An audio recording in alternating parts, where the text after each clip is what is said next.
Hyderabad Rajendranagar MLA Prakash Goud కు BRS party నియోజకవర్గ incharge patola Karthik Reddy సవాల్ విసిరారు. దమ్ముంటే ఎమ్మెల్యే పదవికి రాజీనామా చేసి ఉప ఎన్నికల్లో మళ్లీ గెలవాలని ఛాలెంజ్ చేశారు. బీఆర్ఎస్ పార్టీ బీ ఫామ్ పై గెలిచి కాంగ్రెస్ కండువా కప్పుకోవడం సిగ్గుచేటన్నారు. ఆపై పార్టీ మారలేదంటూ బుకాయిస్తున్నారని ఆయనపై ధ్వజమెత్తారు. పార్టీ మారుకుంటే గులాబీ పార్టీ నిర్వహించే కార్యక్రమాల్లో ఎందుకు పాల్గొనడం లేదని ఆయన్ని సూటిగా ప్రశ్నించారు కార్తిక్ రెడ్డి. మున్సిపాలిటీలలో అదనంగా డబ్బులు తీసుకురావాల్సిన అవసరం లేదు. మనం 3 మున్సిపాలిటీల బండ్లగూడ కార్పొరేషన్, నార్సింగ్ మున్సిపాలిటీ మరియు మణికొండ మున్సిపాలిటీలో కొత్తగా నిధులు చేయాల్సిన అవసరం లేదు. మనం నిధులు గుంజుకోకపోతే చాలు, మన దగ్గర ఉన్న మున్సిపాలిటీలో పైసలు గుంజుకోకపోతే చాలు.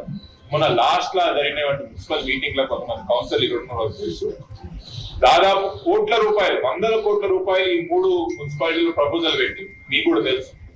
ఈ 100 కోట్ల ప్రపోజల్ ఏమైనా మీరు అడగాలి. స్థానికంగా ఉన్న మున్సిపల్ కార్పొరేషన్, మున్సిపల్ కమిషనర్లకే కానీ, చైర్మన్లకే కానీ, ముఖ్యంగా ఎమ్మెల్యే గారికి దాదాపు మణికొండలో 180 కోట్ల రూపాయలు ఉంటాయి. నార్సింగ్ లో కూడా దాదాపు 150 కోట్లు, బట్ల కూడా సుమారు 150 కోట్లతో కార్పొరేషన్ లో పైసలు ఉండగా ఈ రోజు ఒక్క రూపాయి కూడా కార్పొరేషన్ లో పైసలు ఎందుకు లేవు, ఎవరు తీసుకోపోయారని అడుగుతున్నారు. ఎమ్మెల్యే గారు సమాధానం చెప్పాల్సిన అవసరం లేదా? అదనంగా మీరు పైసలు తీసుకోవాల్సిన అవసరం లేదు. ఎమ్మెల్యే గారు కార్పొరేషన్ లో ఉన్న పైసలని జాగ్రత్తగా కార్పొరేషన్ లో అప్పచెప్తే అదే బ్రహ్మాండమైన అభివృద్ధి జరిగేది.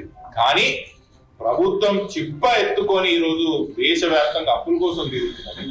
ప్రభుత్వం దివాలా తీసింది కాంగ్రెస్ పార్టీ ప్రభుత్వం. కాబట్టి ఎక్కడెక్కడో అప్పులు చేసుకుంటూ ఏ డిపార్ట్మెంట్ లో రూపాయి గీకినా కనీసం చిన్న మున్సిపాలిటీలో ఉన్న పైసలు కూడా తీసుకుపోయారు. ఈ రోజు మన నార్సింగే గాని, బండ్లగూడే గాని, మణికొండలో ఉన్న కార్పొరేషన్ పైసలు ఏకంగా ప్రభుత్వం రాష్ట్రం